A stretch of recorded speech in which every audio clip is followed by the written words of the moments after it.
شروع اللہ کے نام سے جو بڑا مہربان نہایت رحم والا ہے۔ الف لام را، یہ ایک پرنور کتاب ہے، اس کو ہم نے تم پر اس لیے نازل کیا ہے کہ لوگوں کو اندھیرے سے نکال کر روشنی کی طرف لے جاؤ، یعنی ان کے پروردگار کے حکم سے غالب اور قابل تعریف خدا کے رستے کی طرف۔ وہ خدا کہ جو کچھ آسمانوں اور زمین میں ہے سب اسی کا ہے، اور کافروں کے لیے عذاب سخت کی وجہ سے خرابی ہے۔ جو آخرت کی نسبت دنیا کو پسند کرتے اور لوگوں کو خدا کے رستے سے روکتے اور اس میں کجی چاہتے ہیں، یہ لوگ پرلے سرے کی گمراہی میں ہیں۔ اور ہم نے کوئی پیغمبر نہیں بھیجا مگر اپنی قوم کی زبان بولتا تھا، تاکہ انہیں احکام خدا کھول کھول کر بتا دے۔ پھر خدا جسے چاہتا ہے گمراہ کرتا ہے اور جسے چاہتا ہے ہدایت دیتا ہے، اور وہ غالب اور حکمت والا ہے۔ اور ہم نے موسیٰ کو اپنی نشانیاں دے کر بھیجا کہ اپنی قوم کو تاریکی سے نکال کر روشنی میں لے جاؤ اور ان کو خدا کے دن یاد دلاؤ، اور اس میں ان لوگوں کے لیے جو صابر و شاکر ہیں قدرت خدا کی نشانیاں ہیں۔ اور جب موسیٰ نے اپنی قوم سے کہا کہ خدا نے جو تم پر مہربانیاں کی ہیں ان کو یاد کرو، جب کہ تم کو فرعون کی قوم کے ہاتھ سے مخلصی دی، وہ لوگ تمہیں بڑے عذاب دیتے تھے اور تمہارے بیٹوں کو مار ڈالتے تھے، اور عورت ذات یعنی تمہاری لڑکیوں کو زندہ رہنے دیتے تھے، اور اس میں تمہارے پروردگار کی طرف سے بڑی سخت آزمائش تھی۔ اور جب تمہارے پروردگار نے تم کو آگاہ کیا کہ اگر شکر کرو گے تو میں تمہیں زیادہ دوں گا، اور اگر ناشکری کرو گے تو یاد رکھو کہ میرا عذاب بھی سخت ہے۔ اور موسیٰ نے صاف صاف کہہ دیا کہ اگر تم اور جتنے اور لوگ زمین میں ہیں سب کے سب ناشکری کرو تو خدا بھی بے نیاز اور قابل تعریف ہے۔ بھلا تم کو ان لوگوں کے حالات کی خبر نہیں پہنچی جو تم سے پہلے تھے، یعنی نوح اور عاد اور سمود کی قوم، اور جو ان کے بعد تھے، جن کا علم خدا کے سوا کسی کو نہیں۔ جب ان کے پاس پیغمبر نشانیاں لے کر آئے تو انہوں نے اپنے ہاتھ ان کے منہوں پر رکھ دیے کہ خاموش رہو، اور کہنے لگے کہ ہم تو تمہاری رسالت کو تسلیم نہیں کرتے، اور جس چیز کی طرف تم ہمیں بلاتے ہو ہم اس سے قوی شک میں ہیں۔ ان کے پیغمبروں نے کہا، کیا تم کو خدا کے بارے میں شک ہے جو آسمانوں اور زمین کا پیدا کرنے والا ہے؟ وہ تمہیں اس لیے بلاتا ہے کہ تمہارے گناہ بخشے اور فائدہ پہنچانے کے لیے ایک مدت مقرر تک تم کو مہلت دے۔ وہ بولے کہ تم تو ہمارے ہی جیسے آدمی ہو،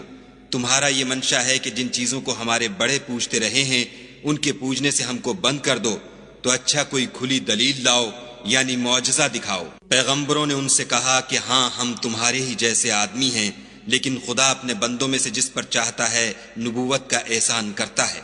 اور ہمارے اختیار کی بات نہیں کہ ہم خدا کے حکم کے بغیر تم کو تمہاری فرمائش کے مطابق معجزہ دکھائیں، اور خدا ہی پر مومنوں کو بھروسہ رکھنا چاہیے۔ اور ہم کیوں کر خدا پر بھروسہ نہ رکھیں حالانکہ اس نے ہم کو ہمارے دین کے سیدھے رستے بتائے ہیں، اور جو تکلیفیں تم ہم کو دیتے ہو اس پر صبر کریں گے، اور اہل توکل کو خدا ہی پر بھروسہ رکھنا چاہیے۔ اور جو کافر تھے انہوں نے اپنے پیغمبروں سے کہا کہ یا تو ہم تم کو اپنے ملک سے باہر نکال دیں گے یا ہمارے مذہب میں داخل ہو جاؤ، تو پروردگار نے ان کی طرف وحی بھیجی کہ ہم ظالموں کو ہلاک کر دیں گے اور ان کے بعد تم کو اس زمین میں آباد کر دیں گے۔ یہ اس شخص کے لیے ہے جو قیامت کے روز میرے سامنے کھڑے ہونے سے ڈرے اور میرے عذاب سے خوف کرے۔ اور پیغمبروں نے خدا سے اپنی فتح چاہی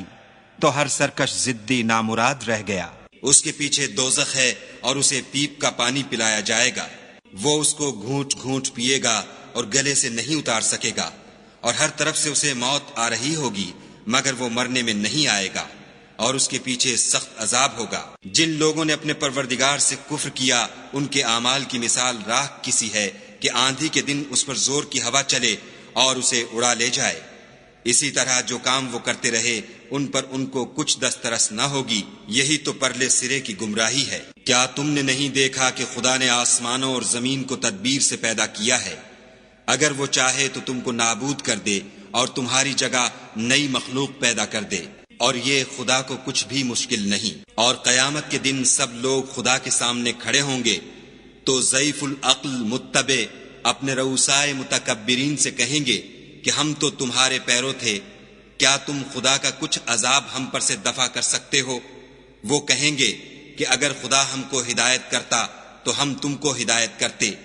اب ہم گھبرائیں یا صبر کریں ہمارے حق میں برابر ہے، کوئی جگہ گریز اور رہائی کی ہمارے لیے نہیں ہے۔ جب حساب کتاب کا کام فیصل ہو چکے گا تو شیطان کہے گا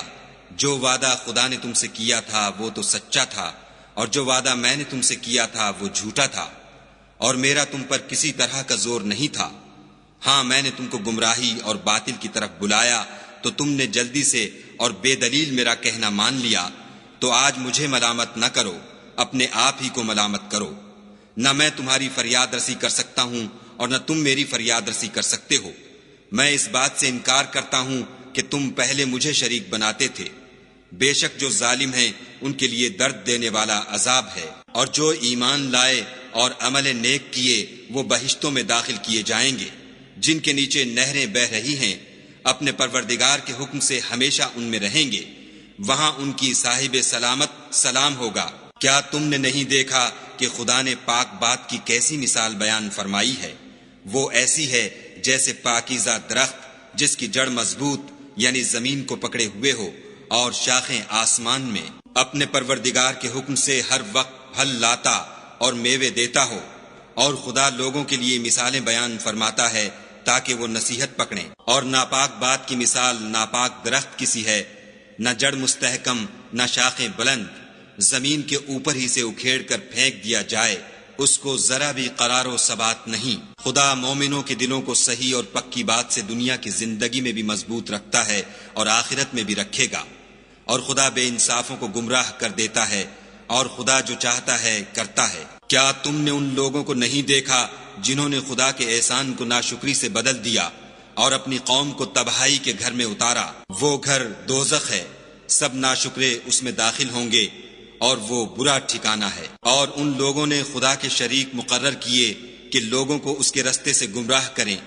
کہہ دو کہ چند روز فائدے اٹھا لو، آخر کار تم کو دوزخ کی طرف لوٹ کر جانا ہے۔ اے پیغمبر صلی اللہ علیہ وآلہ وسلم، میرے مومن بندوں سے کہہ دو کہ نماز پڑھا کریں، اور اس دن کے آنے سے پیشتر جس میں نہ اعمال کا سودا ہوگا اور نہ دوستی کام آئے گی، ہمارے دیے ہوئے مال میں سے در پردہ اور ظاہر خرچ کرتے رہیں۔ خدا ہی تو ہے جس نے آسمانوں اور زمین کو پیدا کیا اور آسمان سے مے برسایا،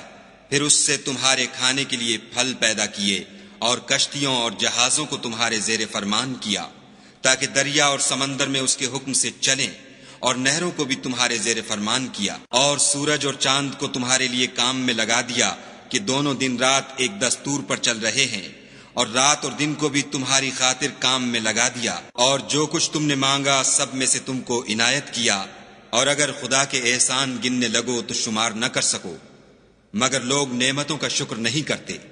کچھ شک نہیں کہ انسان بڑا بے انصاف اور ناشکر ہے۔ اور جب ابراہیم نے دعا کی کہ میرے پروردگار اس شہر کو لوگوں کے لیے امن کی جگہ بنا دے، اور مجھے اور میری اولاد کو اس بات سے کہ بتوں کی پرستش کرنے لگیں بچائے رکھ۔ اے پروردگار، انہوں نے بہت سے لوگوں کو گمراہ کیا ہے، سو جس شخص نے میرا کہا مانا وہ میرا ہے، اور جس نے میری نافرمانی کی تو بخشنے والا مہربان ہے۔ اے پروردگار، میں نے اپنی اولاد میدان مکہ میں جہاں کھیتی نہیں تیرے عزت و ادب والے گھر کے پاس لا بسائی ہے۔ اے پروردگار، تاکہ یہ نماز پڑھیں، تو لوگوں کے دلوں کو ایسا کر دے کہ ان کی طرف جھکے رہیں، اور ان کو میووں سے روزی دے تاکہ تیرا شکر کریں۔ اے پروردگار، جو بات ہم چھپاتے اور جو ظاہر کرتے ہیں تو سب جانتا ہے، اور خدا سے کوئی چیز مخفی نہیں، نہ زمین میں نہ آسمان میں۔ خدا کا شکر ہے جس نے مجھ کو بڑی عمر میں اسماعیل اور اسحاق بخشے، بے شک میرا پروردگار دعا سننے والا ہے۔ اے پروردگار، مجھ کو ایسی توفیق عنایت کر کہ نماز پڑھتا رہوں، اور میری اولاد کو بھی یہ توفیق بخش۔ اے پروردگار، میری دعا قبول فرما۔ اے پروردگار، حساب کتاب کے دن مجھ کو اور میرے ماں باپ کو اور مومنوں کو مغفرت کیجو۔ اور مومنوں، مت خیال کرنا کہ یہ ظالم جو عمل کر رہے ہیں خدا ان سے بے خبر ہے، وہ ان کو اس دن تک مہلت دے رہا ہے جبکہ دہشت کے سبب آنکھیں کھلی کی کھلی رہ جائیں گی، اور لوگ سر اٹھائے ہوئے میدان قیامت کی طرف دوڑ رہے ہوں گے، ان کی نگاہیں ان کی طرف لوٹ نہ سکیں گی، اور ان کے دل مارے خوف کے ہوا ہو رہے ہوں گے۔ اور لوگوں کو اس دن سے آگاہ کر دو جب ان پر عذاب آ جائے گا، تب ظالم لوگ کہیں گے کہ اے ہمارے پروردگار، ہمیں تھوڑی سی مدت مہلت عطا کر تاکہ ہم تیری دعوت توحید قبول کریں اور تیرے پیغمبروں کے پیچھے چلیں تو جواب ملے گا، کیا تم پہلے قسمیں نہیں کھایا کرتے تھے کہ تم کو اس حال سے جس میں تم ہو زوال اور قیامت کو حساب اعمال نہیں ہوگا؟ اور جو لوگ اپنے آپ پر ظلم کرتے تھے تم ان کے مکانوں میں رہتے تھے، اور تم پر ظاہر ہو چکا تھا کہ ہم نے ان لوگوں کے ساتھ کس طرح کا معاملہ کیا تھا، اور تمہارے سمجھانے کے لیے مثالیں بیان کر دی تھیں، اور انہوں نے بڑی بڑی تدبیریں کی، اور ان کی سب تدبیریں خدا کے ہاں لکھی ہوئی ہیں۔ گو وہ تدبیریں ایسی غضب کی تھیں کہ ان سے پہاڑ بھی ٹل جائیں۔ تو ایسا خیال نہ کرنا کہ خدا نے جو اپنے پیغمبروں سے وعدہ کیا ہے اس کے خلاف کرے گا۔ بے شک خدا زبردست اور بدلہ لینے والا ہے۔ جس دن یہ زمین دوسری زمین سے بدل دی جائے گی اور آسمان بھی بدل دیے جائیں گے، اور سب لوگ خدائے یگانہ و زبردست کے سامنے نکل کھڑے ہوں گے، اور اس دن تم گناہ گاروں کو دیکھو گے کہ زنجیروں میں جکڑے ہوئے ہیں، ان کے کرتے گندھک کے ہوں گے اور ان کے منہوں کو آگ لپٹ رہی ہوگی۔ یہ اس لیے کہ خدا ہر شخص کو اس کے اعمال کا بدلہ دے۔ بے شک خدا جلد حساب لینے والا ہے۔ یہ قرآن لوگوں کے نام خدا کا پیغام ہے تاکہ ان کو اس سے ڈرایا جائے اور تاکہ وہ جان لیں کہ وہی اکیلا معبود ہے، اور تاکہ اہل عقل نصیحت پکڑ